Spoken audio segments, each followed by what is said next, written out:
So scraping some of the paint off of the rudder and then found a patch. So look at that.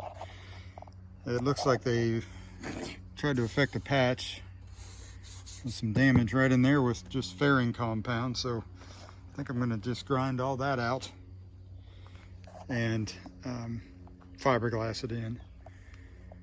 But it's always something. We were just on a roll. Now we're going to backtrack a bit and fix this problem.